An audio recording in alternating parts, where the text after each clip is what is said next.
Hello once again. Welcome to my basement. I'm going to have to do in lieu of a classroom. I hope the first couple of videos were useful. It would be nice if I had a class that I could get some feedback, especially for this class. This class is on listening. And I actually had a lot of professors that would move this to the last lecture.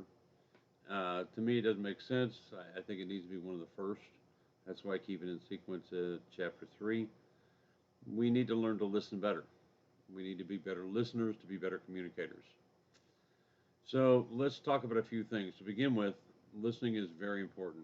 If you don't understand what the person you're communicating with is saying, then the message didn't get across. It'd be like if you went to Russia and somebody was speaking Russian. You may not get the gist of it. You may not know what they're saying. So let's talk about a few things. First of all, hearing is not listening.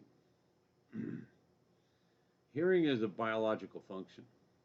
It really is. It's a function that says the birds sing outside, the lawnmower goes outside, the plane flies overhead. You heard that noise, but you didn't process it and understand it and remember it.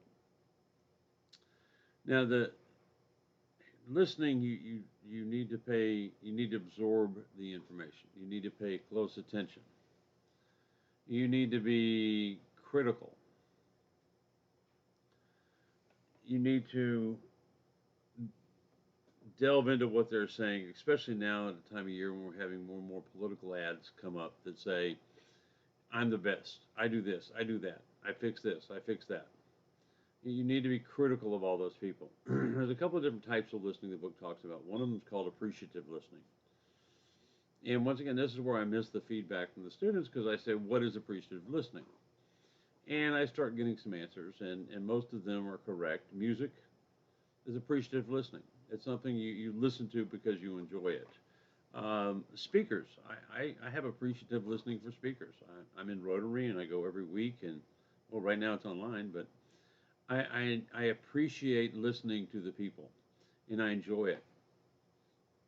Empathetic listening, that's something that many of you do with or without realizing it when you have friends, significant others that need to talk. You know, they need to get something off their chest. And so you're there for them and you listen to them and you try to understand them and try to be their sounding board so they can get stuff out. Comprehensive listening is you want to listen to comprehend what they're talking about. Something you do in most classrooms for lectures and stuff. And critical listening, to me, is by far one of the most important. You need to be critical of what they're saying. Now, there's two different ways you can be critical. One of them is you can be critical as, I don't like that tie. You know, University of Southern Miss tie, that's where I got my PhD. You may not like University of Southern Miss. You know, maybe if I had a Georgia tie on, you wouldn't be as critical about it. Or maybe if you're not a Georgia fan, you know, I mean, my family is divided in a few camps, Georgia and Auburn and Alabama. I got a large family. You know, and some people are critical of what you're wearing. I'm not talking about being that kind of critical. I'm talking about being critical of what they are saying. Listen to what they're saying, and once again, especially in this time of poor of political ads, you need to be critical. Back in the olden days, before my time, when the politicians used to travel around on train, they could tell one group of people anything they wanted to tell them because news did not travel that fast. You know, they could say that women need to vote, and in the next city they can go to, women don't need to vote. Now, with the advance of technology and internet and all this other stuff, word gets around fast. You hear quite often of some politician said in a closed group thing, so and so. But be critical of what they're saying, especially if you're going to elect them. And I hope you all do go out and vote. Um, Hopefully, I'm not ever going to say vote for this person. I don't think it's my place. But I think it is my place to say be educated and vote for the person that is telling the truth and doing the right thing. Now, poor listening is caused from a few different things. One of them is not concentrating. Well, what causes you to not concentrate? A lot of things do.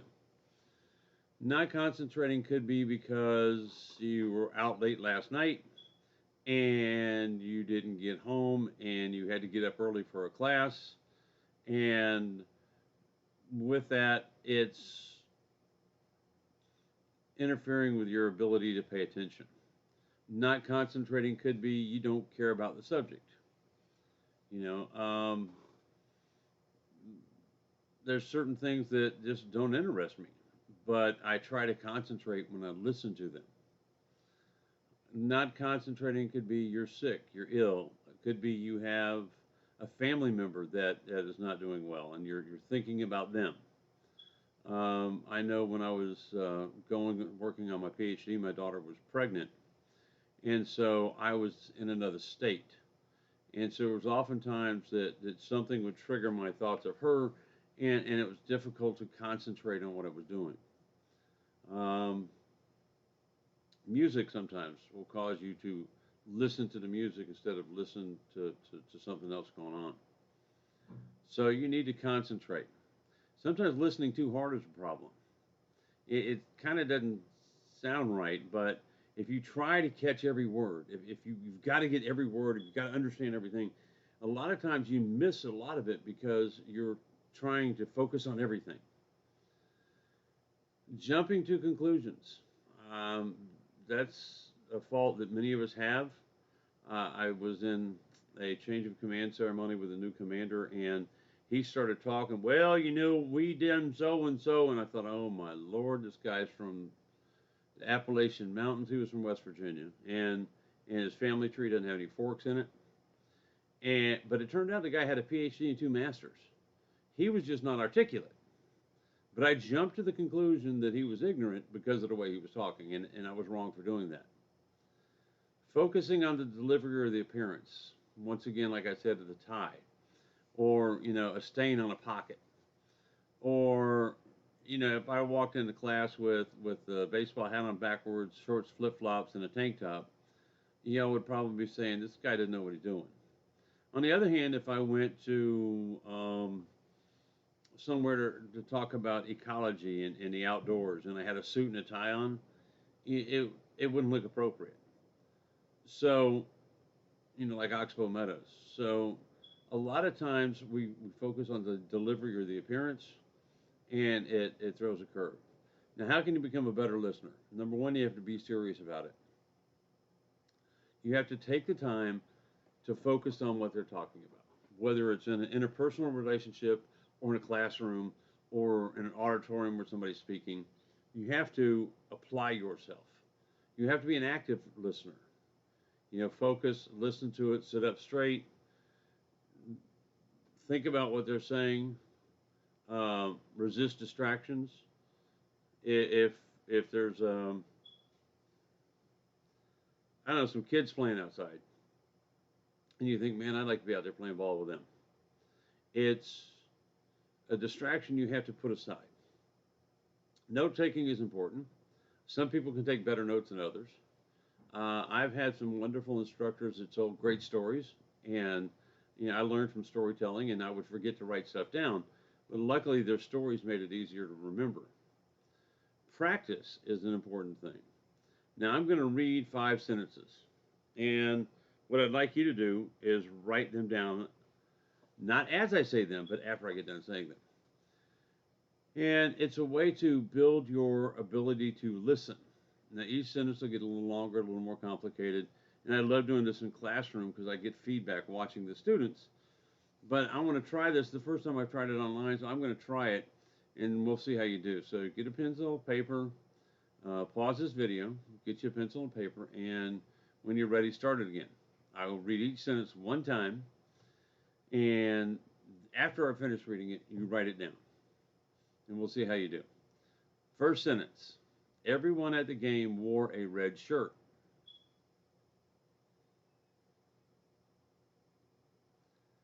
Pause it between sentences is the easiest thing to do. The power went out due to it, and I'm sorry. Second sentence. The power went out due to a big storm last Monday morning. Third sentence. He usually eats 2 soft tacos and a burrito whenever he goes to Taco Bell. Fourth sentence. The 4 children spent the whole afternoon playing on the swings and slide at the local park.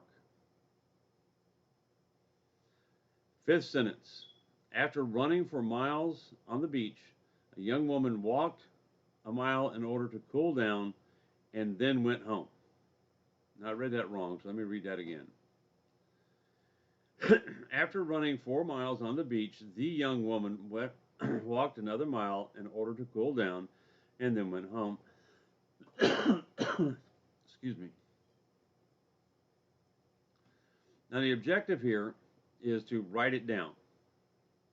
You know, if you were trying to write it as I wrote it or as I read it, you would probably run into a problem of you can't listen and write everything down at the same time. While you're writing this down, you're going to miss something else.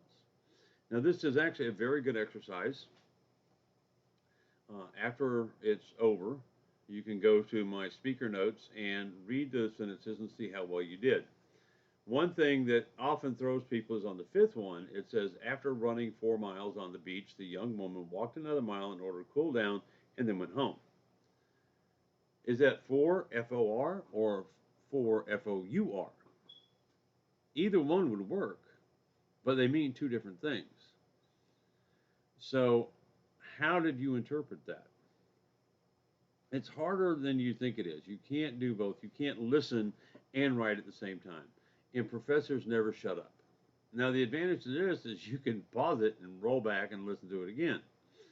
But in a classroom, you couldn't do that. And I'd be talking and talking and talking. You also can pretend to be fascinated about something. If you pretend to be interested in it, you're telling your body it's important, I want to be interested in it. It's kind of a mind over matter thing. But this is most especially true in interpersonal relationships. It's true in everyday listening and class and everything else. But if you want to get along better with your significant other, there's times you need to pretend to be interested in what they're talking about. You know, my wife loves these cop shows and forensic files and things like that. I think she's trying to figure out a way to kill me and get away with it. I really don't care for them. You know, like NCIS or not NCIS, but CIS or, you know, the Miami CIS and all these other ones that they have. She really likes Horatio. And so, you know, he grabs somebody else's rifle and lays across the hood and he puts a bullet 600 yards downrange into a guy's forehead that's in a truck moving 60 miles an hour. You can't do that. You know, I know TV's about belief, suspension of belief and that type of stuff, but it just doesn't happen. You know, and so to me it's kind of like, but I watch it because I know she likes it. And I love the show Big Bang Theory. My wife hates it. But she says, why do you watch that? I said, because I work with those people. You know, one day Sheldon was doing this. And she said, he's going to erase it. He did that. She said, I told you he was. She don't like the show, but she pretends she likes it to allow us to be able to communicate. So that's a quick synopsis on listening. I hope it went well. I hope you figured out that this writing sentences down, you know, listening to a sentence and writing it down will expand your ability to listen. Another thing about distractions is, you know, if you could hang them up at the door as you walk in the classroom or walk in your office to watch this, that'd be great. But it's next to impossible to do that. But it's something you have to be diligent about and try. And when somebody's talking to you, you need to be diligent about it and try it. Cell phones are a wonderful thing, but nowadays they're also a wonderful distraction. I don't even know where mine's at right now. But I found the other day I was sitting on the front porch and my wife came out and talked to me and I was looking at my phone. And after she went in, I thought, man, how rude. You know, I got to put it down. So the next time she came out, I put my phone down, looked up at her and listened to her. She said, "You okay?" And I said, "Yeah." I said, "I just realized I wasn't giving you the attention you need." So we have to stop, find a way to identify and stop ourselves from these distractions. That's the end of chapter 3. I hope it went well for you. If you have any questions or anything, make sure you email me. If you have any complaints, email me. Let me know. If there's something I can do to make it better, let me know. With that said, y'all have a good day, and I'll see you in chapter 4. Bye.